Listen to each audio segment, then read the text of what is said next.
নমস্কাৰ আজিৰ ভিডিঅ'ত আমি ক্লাছ 8ৰ এক্সাৰসাইজ 1.1ৰ কোৱেশ্চন নম্বৰ 11ৰ পৰা সমাধান কৰিম আৰু ইয়াৰ আগৰ ভিডিঅ'সমূহত আমি কোৱেশ্চন নম্বৰ 10 লৈকে আলোচনা কৰি আহিছো তোমালোকে যদি আগৰ ভিডিঅ'বিলাক চোৱা নাই ডেসক্ৰিপচনত লিংক দিয়া আছে গৈ চাই লবা আগৰ ভিডিঅ'বোৰ চালে আজিৰ ভিডিঅ'টি ভালদৰে বুজি পাবা সো কোৱেশ্চন নম্বৰ 11 আছে আমাৰ আগত ইয়াত কি বুলি কৈছে যে কি বিধি প্ৰয়োগ হৈছে লিখা তিনিটা কোৱেশ্চন দিয়া আছে সো 11 নম্বৰৰ 1 নম্বৰটো ইয়াত কি উল্লেখ কৰিছে -3/5 * -2/7 ইকুৱেল সমানচিহ্ন হুফালে কি আছে -2/7 টো আগত আছে ইনটু -3/5 তো ইয়াত দেখা দেখি আমি গম পাইছো এটো কি হয় ক্ৰম বিনিময় বিধি সো -3/5 * -2/7 তো ইয়াতো একে আছে -2/7 * -3/5 ক্ৰম বিনিময় হৈছে মানে -2/7 টো আগত লিখিছে তাৰপিছত -3/5 টো পিছত ইনটু কৰিছে ঠিক আছে তো এক নম্বৰ কি হ'ব ক্ৰম বিনিময় বিধি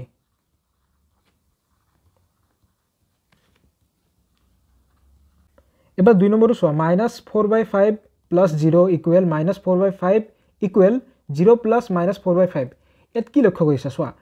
আমাৰ যেটো এটা পৰিমেয় সংখ্যা -4/5 এই পৰিমেয় সংখ্যাটোৰ লগত 0 প্লাস কৰোতে আমি কি পাইছো সেই পৰিমেয় সংখ্যাটোৱে পাইছো -4/5 বুজি পাইছা যিকোনো পৰিমেয় সংখ্যাৰ লগত 0 প্লাস কৰিলে যদি সেই পৰিমেয় সংখ্যাটোৱে পাও তো এটো কি বুলি কোৱা হয় যোগাত্মক অভেদ গতিকে 2 নম্বৰটো কি হ'ব আমাৰ যোগাত্মক অভেদ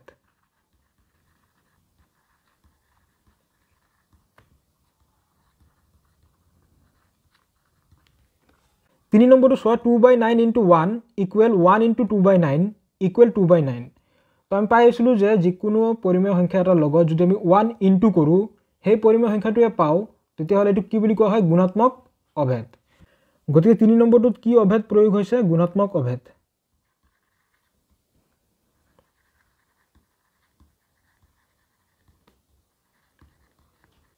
ঠিক আছে তোমালোকে ভিডিঅ'টি ৰখাই লৈ লিখি লবা কোৱেশ্চন নম্বৰ 12 আছে আমাৰ আগত ইয়াত কি বুলি কৈছে সংখ্যাৰ বিধি ব্যৱহাৰ কৰি মান নিৰ্ণয় কৰা সো এক নম্বৰটো লৈছো আমি এক নম্বৰটোত কি আছে 6/7 + 2/5 + 2/7 + 1/5 ঠিক আছে ইয়াত আমি কি বিধি প্ৰয়োগ কৰিম সো 6/7 প্লাস সো হৰ গিটা একে বনাই লোৱা তো 2/7 লিখিলো প্লাস 2/5 প্লাস 1/5 ঠিক আছে তো ক্ৰম বিনিময় বিধি কেনেকৈ হল 2/7 টো আমি ইয়াত লৈ আহিছো আৰু 2/5 টো ইয়াত লৈ গৈছো ঠিক আছে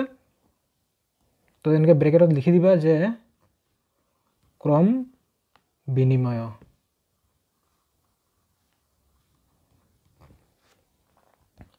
তো বিধি প্ৰয়োগ কৰিছা এবাৰ কি কৰিব লাগিব মান নিৰ্ণয় কৰিব লাগিব মান নিৰ্ণয় কৰা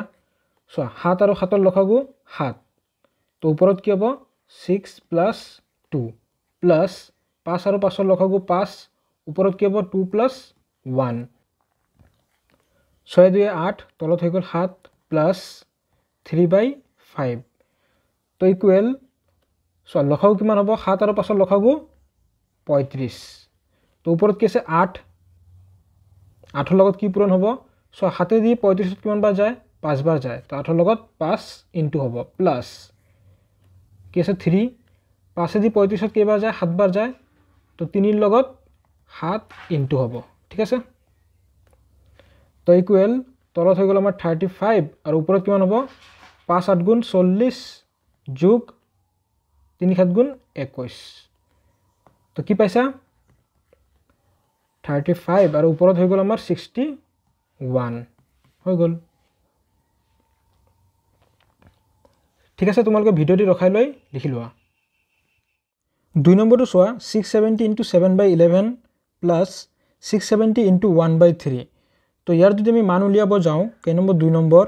তো ইয়াত কি বিধি প্ৰয়োগ হৈছে ইয়াত আমি দেখা পাইছো বিতৰণ বিধি প্ৰয়োগ হৈছে কাৰণ 670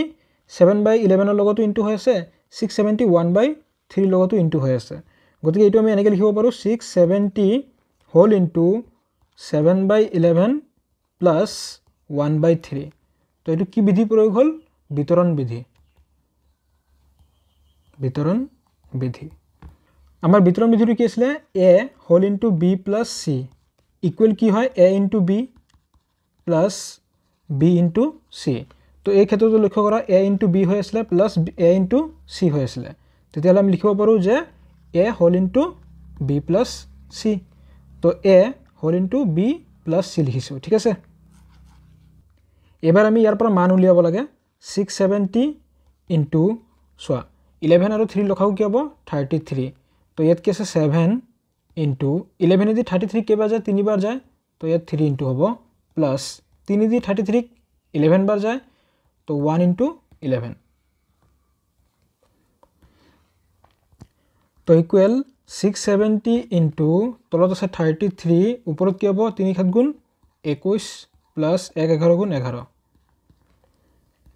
670 ইনটু তলত হৈ গ'ল 33 ওপৰত কি হ'ব 32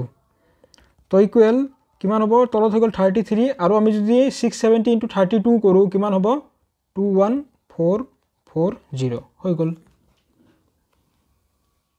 এবাৰ 3 নম্বৰটো চোৱা 3 নম্বৰটোত কি আছে 7/5 ইনটু -3/5 5 নহয় সৰি 8 প্লাস 3/4 ইনটু কি আছে 7/5 তো ইয়াতো লক্ষ্য কৰা 7/5 ইয়াৰ লগতো ইনটু হৈ আছে 7/5 ইয়াৰ লগতো ইনটু হৈ আছে তেতিয়া হলে তুমি 7/5 টো আগত লৈ আহা 7/5 যেহেতু ইনটু হৈ আছে ব্ৰেকেট দিয়া তো কি আছে -3/8 প্লাস 3/4 ইয়াতো আমাৰ বিতৰণ বিধি প্ৰয়োগ হৈছে তো এবাৰ সৰল কৰা 7/5 হোল ইনটু 8 আৰু 4 লখাগু 8 তো ওপৰত কি আছে -3 প্লাস 4 দি 8 দুইবাৰ যায় 2 3 গুণ 6 তো -7/5 ইনটু কিমান হ'ব তলত আছে 8 6 ৰ পৰা 3 গ'ল 3 তো ব্ৰেকেট নিদিলে হ'ব 5 8 গুণ 40 3 7 গুণ 21 হৈ গ'ল এটো answer 4 number -5/9 whole into -27/15 plus 36/25 তো এইটো কি হয় এইটো আমাৰ বিতৰণ বিধি হয় এবাৰ এইটো লগত ইনটু কৰা এবাৰ এইটো লগত ইনটু কৰা কি হ'ব -5/9 into -27/15 plus -5/9 into 36/25 ইয়াতে এটা ব্ৰেকেট দিয়া প্লাস মাইনাস দুটা চিন একেলগে থাকিলে এটা ব্ৰেকেট দিবা ঠিক আছে এবাৰ কিবা কিবি কটা গৈ আছে না চোৱাচোন এই 5 দি 15 ত কেইবাৰ যাব 3 বাৰ যাব 9 দি 27 ত 3 বাৰ যাব 3 3 কেনসেল তো মাইনাস মাইনাস ইনটু হলে প্লাস হৈ যাব এটো তেতিয়া ইফালে কি থাকিলে প্লাস 1 থাকিব তাছত কি আছে প্লাস চিন আছে ন চোৱা 9 দি 36 ত কেইবাৰ যাব 4 বাৰ যাব 5 দি 25 ত 5 বাৰ যাব তেতিয়া হলে ইফালে কি ৰৈ গল -4/5 তো প্লাস মাইনাস মাইনাস হৈ যাব -4/5 তো ইয়াত লখাগু হৈ গল 5 5 1 গুণ 5 মাইনাস কি আছে 4 5 - 4 1/5 হৈ গল 5 নম্বৰটো চোৱা কি আছে 2/3 plus 3/3 minus 1/4 into 2/3 plus 2/3 into 1/2 এটা এই ক্ষেত্ৰত লক্ষ্য কৰা আমি যদি এইখিনি এক্সট্ৰা কৰো এটা ইয়াৰ পৰা লক্ষ্য কৰা ইয়াৰ পৰা আমি কি গম পাইছো যে 2/3 ইয়াৰ লগতো ইনটু হৈছে 2/3 ইয়াৰ লগতো ইনটু হৈছে তাৰ মানে বিতৰণ হৈ আছে তেতিয়া ইয়াত আমি বিতৰণ বিধি প্ৰয়োগ কৰিব পাৰো তো বিতৰণ বিধি প্ৰয়োগ কৰিলে কি হ'ব 2/3 plus 3/3 এটো এক্সট্ৰা দেখিলো তো প্লাস 2/3 টো লৈ আহা তেতিয়া কি হ'ব -1/4 প্লাস কি আছে 1/2 লিখি দিয়া বিতৰণ বিধি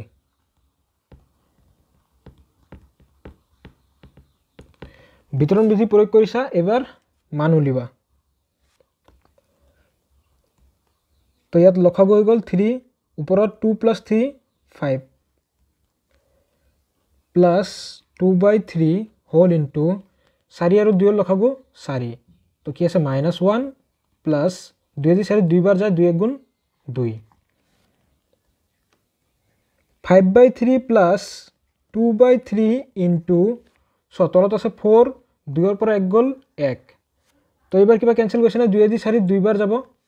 তেতিয়া হলে কি ৰৈ গল 5/3 plus 1/2 3 গুণ 6 তেতিয়া 3 আৰু 6 লখাগু 6 তো 3 দি 6 কেইবাৰ যাব 2 বাৰ 2 5 গুণ 10 যোগ 1 তেতিয়ালে কিমান ৰৈ গ'ল 10 + 1 11/6 হৈ গ'ল এটো आंसर 6 নম্বৰটো চোৱা ইয়াত কি বুলি কৈছে 6 নম্বৰ ইয়াত কৈছে যে 4/7 into -5/9 plus 4/7 into 1/5 তো ইয়াত আমি কি বিধি প্ৰয়োগ কৰিম 4/7 টো লৈ আহা তো -5/9 plus 1/5 আছে হয়নে তো এইটো হৈ গ'ল আমাৰ কি বিতৰণ বিধি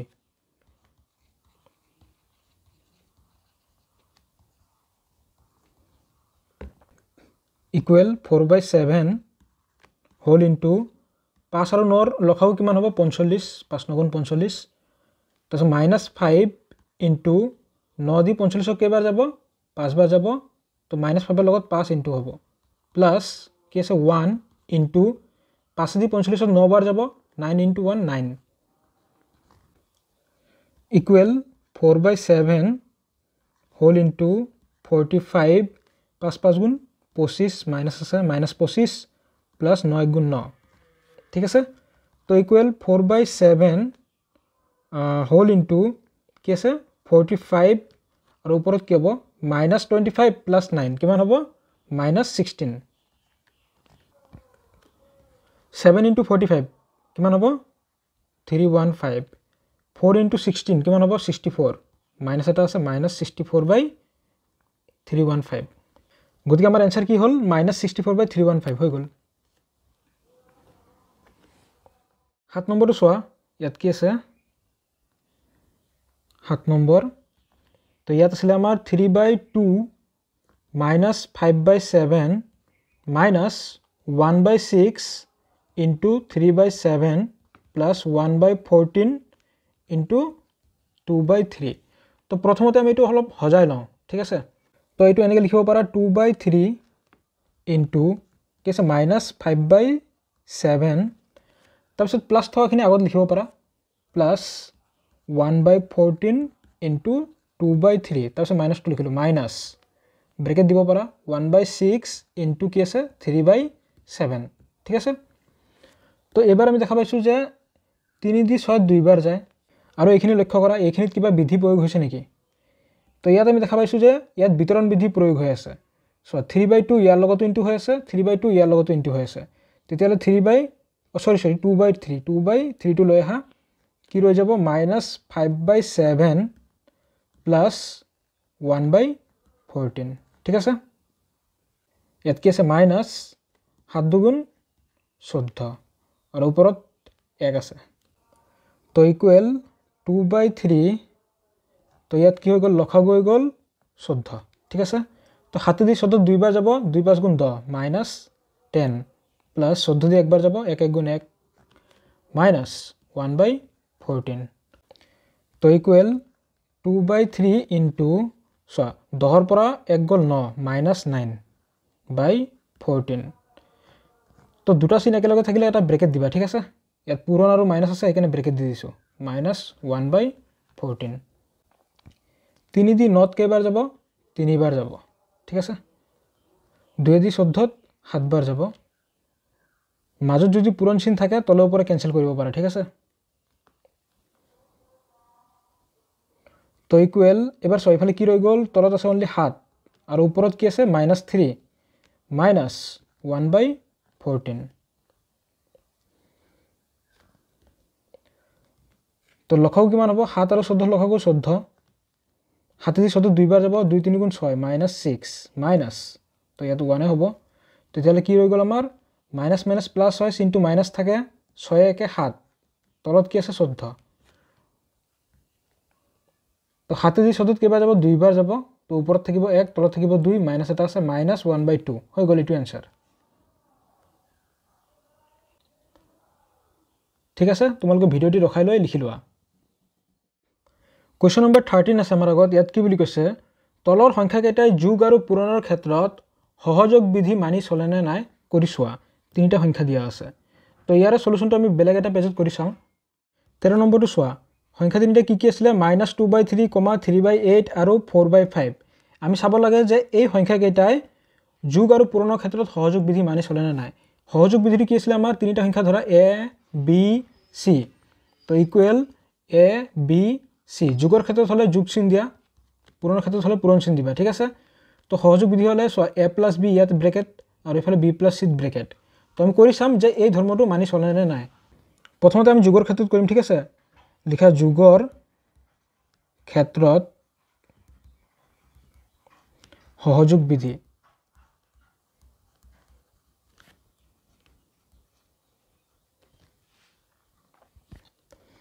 তো a মানে হৈ গ'ল আমাৰ -2/3 প্লাস b মানে হৈ গ'ল 3/8 প্লাস c মানে হৈ গ'ল 4/5 তো ইকুৱেল সোফালেও লিখা এনেকৈ -2/3 প্লাস 3/8 প্লাস 4/5 তো ব্ৰেকেট কেইটা ক'ত হ'ব ইয়াত আৰু এইফালে ক'ত হ'ব ইয়াত এতিয়া সৰল কৰি চোৱা দুইফালে ইকুৱেল হয় নে নহয় চোৱা ইমপ্লাইজ 3 8 গুণ 24 3 আৰু 8 লসাগু কি হ'ব 24 সো 3 দি 24 কেইবাৰ যায় 8 বাৰ যায় তো 8 দি এই দুইক ইনটু কৰা 8 দুগুণ 16 মাইনাস এটা আছে প্লাস 8 দি 24 3 বাৰ যাব 3 3 গুণ 9 প্লাস 4/5 ইকুৱেল -2/3 প্লাস এতিয়া 5 আৰু 8 লসাগু কি হ'ব 40 8 দি 40 5 বাৰ যাব 5 3 গুণ 15 প্লাস 5 দি 40 8 বাৰ যাব 8 4 গুণ 32 তো ব্ৰেকেটটো দিব পাৰা ইয়াত দেয়াৰ ইমপ্লাইজ 24 ইয়াত কিমান হ'ব -7 প্লাস 4/5 ইকুৱেল -2/3 প্লাস তলত হৈ গ'ল 40 15 প্লাস 32 15 প্লাস 32 কৰিলে কিমান হৈ আছে 47 তো ইমপ্লাইজ 24 × 5 কিমান হ'ব 120 24 দি 120 5 বাৰ যাব 5 7 গুণ 35 মাইনাস আছে প্লাস 5 দি 120 কেইবাৰ যাব 24 বাৰ যাব 24 × 4 24 × 4 কৰিলে কিমান হৈ আছে 96 ইকুৱেল এফালে 3 আৰু 40 লসাগু কিমান 3 আৰু 40 লসাগু 120 হ'ব তো 3 দি 120 কিমান বাৰ যাব 40 বাৰ যাব 40 দুগুণ 80 মাইনাস আছে প্লাস 40 দি 120 কেইবাৰ যাব 3 বাৰ 3 × 47 কিমান হৈ আছে 141 তো ইমপ্লাইজ তলত হৈ গ'ল আমাৰ 120 আৰু ওপৰত কিমান হ'ব 96 ৰ পৰা 35 গ'ল কিমান থাকিব 61 তো এফালে 120 141 ৰ পৰা 80 গ'ল কিমান থাকিব 61 এবাৰ আমি দেখা পাইছো যে সমান চিহ্ন দুইফালে ইকুৱেল ইকুৱেল হৈছে অৰ্থাৎ যোগৰ ক্ষেত্ৰত এই সংখ্যা তিনিটাই সহযোগ বিধি মানি চলে এবাৰ আমি চাম যে পূৰণৰ ক্ষেত্ৰত মানি চলে না নাই তো তোমালোকে ভিডিওটি ৰখাই লৈ এখিনি লিখি লোৱাচোন লিখা আকৌ পূৰণৰ ক্ষেত্ৰত এবাৰ আমি পূৰণৰ ক্ষেত্ৰত চাম যে সংখ্যা তিনিটা সহযোগ বিধি মানি চলে না নাই তো পূৰণ কৰিছো ঠিক আছে তো ব্ৰেকেটটো ক'ত হ'ব আমাৰ ইয়াত তো দুইফালে এবাৰ কৰি চোৱা ইয়াত দেখা পাইছো যে 3 তলৰ ওপৰে কেনসেল গ'ল 2 দি 8 কেইবাৰ যাব 4 বাৰ যাব ঠিক আছে তো 4 দি 8 কেইবাৰ যাব 2 বাৰ যাব ইমপ্লাইজ কি ৰৈ গ'ল ওপৰত সব কেনসেল গ'ল মাইনাস আছে আৰু 1 আছে ঠিক আছে তলত কি আছে 4 * 4/5 তো ইকুৱেল -2/3 * 5 দুগুণ 10 আৰু ওপৰত কি থাকিব 3 তো এবাৰ কিবা কেনসেল গৈছে না 4 4 কেনসেল 3 3 কেনসেল 2 দি 10 5 বাৰ যাব সব কেনসেল হৈ আছে কি ৰব সো ইয়াত -1 আছে ওপৰত তলত আছে 5 আৰু এফালে কি আছে মাইনাস একোৱে নাই মানে 1 আছে আৰু তলত কি আছে 5 তো দুইফালে ইকুৱেল হৈছে অৰ্থাৎ পূৰণৰ ক্ষেত্ৰতো সংখ্যা তিনিটা সহযোগ বিধি মানি চলিছে তো লাষ্টত তোমালোকে এনেকৈ লিখি দিয়া যে এতেকে সংখ্যা কেইটাই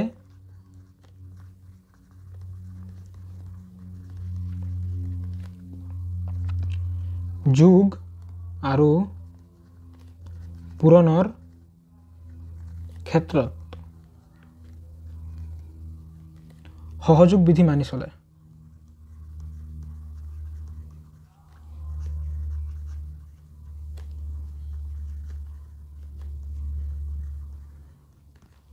তোমালোকে সলিউশনটো আকৌ এবাৰ চাই লোৱা ভালদৰে বুজি লোৱা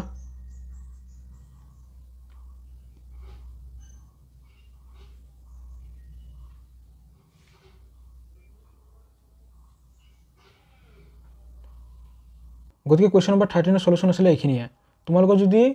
লিখা হোৱা নাই ভিডিঅ'টি ৰখাই লিখি ল'বা ঠিক আছে কুৱেশ্যন নম্বৰ 14 আছে আমাৰ আগত ইয়াত কি বুলি কৈছে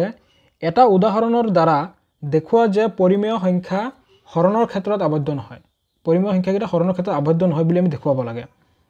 তো ইয়াৰ সলিউশনটো ইয়াত লিখো ঠিক আছে 14 নম্বৰ তোমালোকে এনেকৈ লিখিব পাৰা যে ধৰা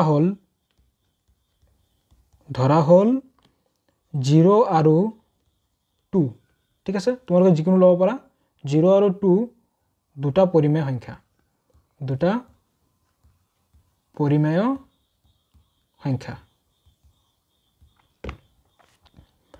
তো এতেকে আমি যদি এনেকৈ লিখো যে 0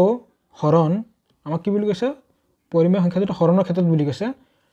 তো 0 হৰণ যদি আমি 2 লিখো ঠিক আছে তেতিয়াহলে কি হৈ যাব 0/2 অৰ্থাৎ 0 ঠিক আছে তো এইটো এটা পৰিমেয় সংখ্যা হ'ব কিন্তু যদি এনেকৈ লিখো যে 2 হৰণ 0 অৰ্থাৎ এইটো কেনেকৈ হ'ব 2/0 যেটো কি হয় আমাৰ সংজ্ঞাবদ্ধ নহয় মানে তলত 0 হ'ব নোৱাৰে তলত 0 হলে আৰু পৰিমেয় সংখ্যা হৈ নাথাকে তো তলত যদি 0 হ'ব নোৱাৰে সংখ্যাবদ্ধ নহয় মানে কি সংখ্যাবদ্ধ নহয় বা অৰ্থহীন বুলি লিখিব পাৰা তোমালোকে ঠিক আছে অৰ্থহীন মানে ইয়াৰ কোনো অৰ্থ নাই তেতিয়াহলে কি হ'ব যদি এইটো আমি লিখিব নোৱাৰো তেতিয়াহলে আমি ক'ব পাৰো যে এই হৰণৰ ক্ষেত্ৰত এই সংখ্যা দুটাই আবদ্ধ বিধি মানি নচলে আবদ্ধ বিধিটো কি আছিল যে এটা যদি আমি আনটো হৰণ কৰাৰ পিছতো যদি পৰিমেয় সংখ্যাই পাও তেতিয়াহলে আবদ্ধ বিধি মানি চলিব তো হৰণৰ ক্ষেত্ৰত আমি দেখা পাইছো যে পৰিমেয় সংখ্যা পোৱা নাই আমি তো তোমালোকে এনেকৈ লিখিব পাৰা যে ইয়াৰ পৰা দেখা গ'ল যে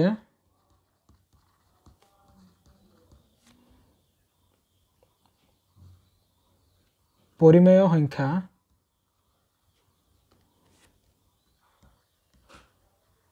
হৰণৰ ক্ষেত্ৰত আবদ্ধ নহয়